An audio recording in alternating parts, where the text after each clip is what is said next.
मालेगाव स्फोटामध्ये त्यांच्यावरती आरोप करण्यात आले होते। गेल्या 17 वर्षांपासून ते आतंकवादाचा छापा जे ते घेऊन फिरत होते, परंतु आज त्यांची मुक्तता जी आहे ती निर्दोषपणे कोर्टाने केलेली आहे। काय या क्षणी भावना आहेत? कोर्टाने संपूर्णपणे निर्दोष जे आहे जे कोण आरोपी होते त्यांना केलेलं आहे, या क्षणी काय भावना? स्वायत्त सक्षम विश्वसनीय सन्माननीय विशेष न्यायालयाचा मी आजीवन ऋणी असेल। ज्या क्षणी सन्माननीय न्यायालयाने निर्णय जाहीर केला त्यावर मी प्रतिक्रिया देताना त्यांना पूर्ण निस्वार्थपणे सांगितलं की आज आमचा पुनर्जन्म या भारतामध्ये झालेला आहे।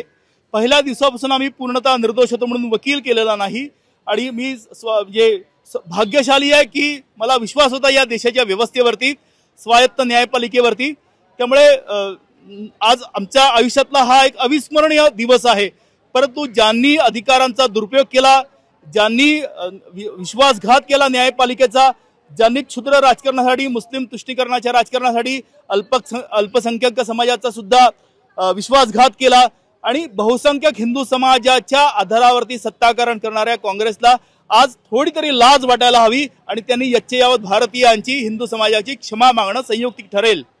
समीर सर, म्हणजे ज्या पद्धतीने तुमच्यावरती हा आरोप करण्यात आला होता, नेमकं कारण काय होतं? म्हणजे नेमकं तुम्ही कोणत्या आरोपाखाली तुम्हाला अटक करण्यात आली, कोणत्या आरोपाखाली तुमच्यावरती गुन्हे दाखल करण्यात आले, त्या स्फोटाशी तुमचा काय संबंध आलेला, काय या संदर्भात स्पष्टीकरण त्यावेळेस जेव्हा अटक करताना तुम्हाला काय द्यावं लागलं का?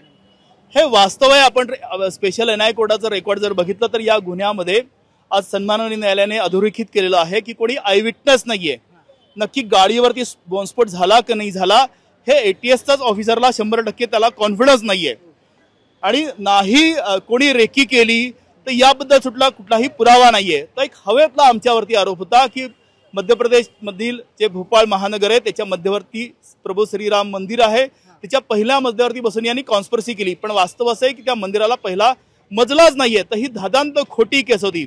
फक्त एवढंच नाही तर या गुन्ह्याचा जो ओरिजिनल FIR तो गायब केला, 162 स्टेटमेंट गायब केलेत, ॲफिडेव्हिट्स गायब केलेत, कन्फेशनल स्टेटमेंट गायब केलेत, इलेक्ट्रॉनिक एव्हिडन्सच्या नावावरती जी पण काही CD वगैरे दिली ती न्यायालयामध्ये चाललीच नाही आणि आर्मी ऑफिसरच्या नावाने सुद्धा खोटे अभिलेख तयार करून चार्जशीटमध्ये टाकले होते आणि ट्रायलच्या वेळेस ते आर्मी ऑफिसर असं म्हणतात, ऑन ड्युटी आर्मी ऑफिसर म्हणतात, कर्नल रँकचे आर्मी ऑफिसर म्हणतात।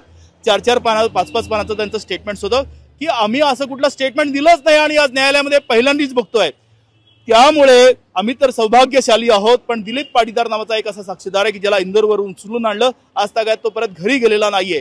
तर या सगळे ज्याला जर कोणी जबाबदार असेल तर तत्कालीन UPA गव्हर्नमेंट आहे, त्यांचं नेतृत्व आहे, सोनिया गांधी, राहुल गांधी, शरद पवार, सुशील कुमार शिंदे, शिवराज पाटील, दिग्विजय सिंग, शकील अहमद, अहमद पटेल हे सगळे उत्तरदायी आहेत। जयंत पाटलांच्या सांगण्यावरून चितकला जुच्छींनी एक सिग्नेचर केली आणि आम्ही आमच्याच देशामध्ये UFAचे चार्जेस लावून म्हणजेच आतंकवादाचा कलंक मस्तिकी लावून गेल्या 17 वर्षापासून आम्ही लाजिरवाणं आयुष्य जगतोय। आज वास्तव असं आहे की अत्यंत बेकायदेशीरपणे, बेजबाबदारपणे या राज्यातल्या नेतृत्वांनी अधिकारांचा दुरुपयोग केला फक्त आणि फक्त गलिच्छ राजकारणासाठी। तर आज ते उत्तरदायी आहेत। या सगळ्या गोष्टींना कष्टकरी भारतीयांचा करोडोरुपी पैसा या सगळ्या व्यवस्थेवरती खर्च होत असतो। 17 वर्ष खटला ज्यांनी प्रलंबित ठेवला, जे सत्याला सामोरे गेले नाहीत, ज्यांनी या गुन्ह्याचा तपास करण्यामध्ये प्रमुख भूमिका वठवली ते म्हणजे परमवीर सिंग असतील, सुखविंदर सिंग असतील, अनामी रॉय साहेब असतील, KP रघुवंशी साहेब असतील, अरुण खानविलकर साहेब असतील, सचिन कदम असतील, हे ट्रायल मध्ये साक्ष नोंदवायला आलेच नाहीत कारण सत्याला सामोरं जाण्याचं धाडस त्यांच्यामध्ये नव्हतं। मी इच अँड एव्हरी डेटला ट्रायलला अटेंड केलेला आहे। मी एक क्षण कधी सन्माननीय न्यायालयामध्ये उशिरा नाही गेलेलो आहे आणि नाही माझं सिंगल ॲडजमेंट ॲप्लिकेशन आहे, एक्झाम्शन ॲप्लिकेशन आहे। मी 10 वेळा सन्माननीय उच्च न्यायालयामध्ये जाऊन मी याचिका केल्या की माझा खटला संपावा म्हणून आणि हा सगळा अट्टास यासाठीच होता की आमच्या निर्दोषत्वावरती शिक्कामोर्तब व्हावा म्हणून। आणि आज मी या माझ्या एकट्याच्या संघर्षामध्ये, 17 वर्षाच्या संघर्षामध्ये मी आज यशस्वी ठरलो। आपला देश आहे, आपली व्यवस्था आहे, स्वायत्त न्यायपालिका आहे म्हणून आम्हाला हे यश मिळालं। ज्या पद्धतीने हे यश मिळाले आपण म्हणत आहात, परंतु जे आरोप आणि ज्यांची आता आपण नावं घेतली, आजी माजी खासदार, आजी माजी नेते जे ते सगळे होते, त्यांच्यावरती तुमचा जो कुठेतरी रोग दिसून येत आहे। त्या वेळेपासून तुमच्याशी कोणी संवाद साधला नाही का, किंवा तुम्ही आपल्या म्हणजे तुम्ही त्यामध्ये इन्व्हॉल्व नाही आहात याचा काहीतरी तुम्ही पुरावा त्यांच्यापर्यंत पोहोचवला नाही का कधी?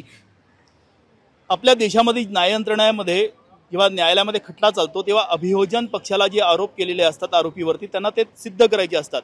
यच्चयावत दोषारोपपत्रामध्ये मी एक अपशब्द सुद्धा बोललेलो नाहीये. हे वस्तुस्थिती होते आणि मी निर्दोष आहे मला ठाम माहिती होतं म्हणून मी वकील नाही केलेला आहे. आणि आमचं कोण ऐकणार ना. आज ते सत्ताधारी होते, सगळ्याची सगळी यंत्रणा त्यांच्यासाठी काम करते.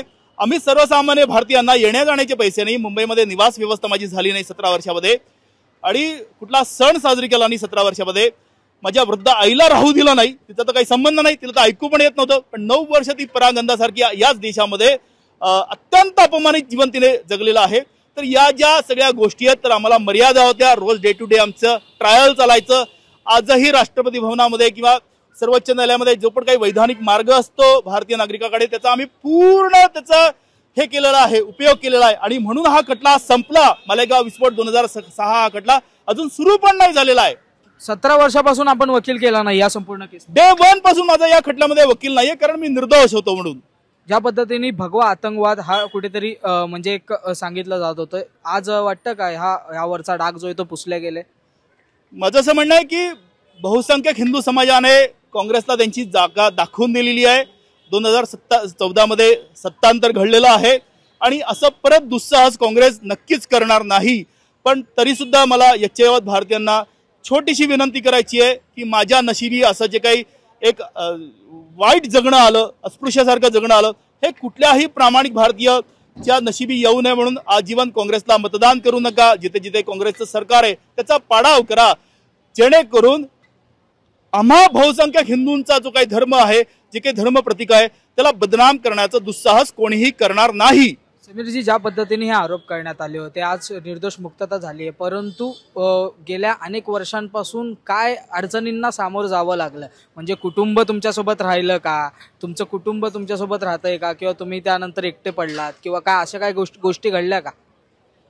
मालेगाव विस्फोटमध्ये साध्वी प्रज्ञा सिंग ठाकूर आणि आम्ही असे 2 आरोपी ब्रह्मचारी होतो. त्यामुळे आम्हाला प्रापंचिक गरजा होत्या. पण तरी पण निवासाच्या आणि येण्या जाण्याची ही दैनंदिन भ्रांत होती. आजही माझ्या आईवरती मी औषधोपचार करू शकत नाहीये कारण कुठलंही उत्पन्नाचं साधन नाहीये. पहिला जगण्याचा जो काही उद्देश होता तो मस्तकी लागलेला कलंक पुसावा यासाठीच आम्ही न्यायालयामध्ये दैनंदिन येत होतो. परत एकदा सन्मानाने विशेष न्यायालयाचे मी आभार व्यक्त करतो. यच्चयावत मुंबईतील पत्रकारांचे सुद्धा मी आभार व्यक्त करतो. खूप खूप धन्यवाद.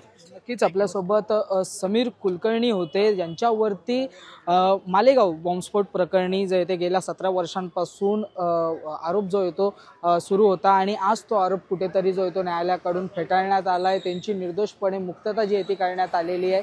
वारंवार जर पाहिलं तर त्यांच्या माध्यमातून एकच सांगण्यात येते, गेल्या 17 वर्षांपासून हा आरोप माझ्यावरती होता, त्यामुळे मला अस्पृश्यासारखं जे आहे ते जगावं लागलं असं त्यांचं म्हणणं आहे. कुठेतरी रोग काँग्रेस सरकारकडे जो येतो, म्हणजे त्यावेळेची जी काम करणारी काँग्रेसची सरकार होती त्यांच्याकडे दिसून येत आहे. त्याचमुळे आज जो येतो त्यांच्या चेहऱ्यावरती एक वेगळाच आनंद आहे आणि तो आपण पाहू शकतो. मुंबईहून मी आदित्य जाधव, कॅमेरामॅन हर्ष कांबळेसह तुम्ही पाहतात लोकमत.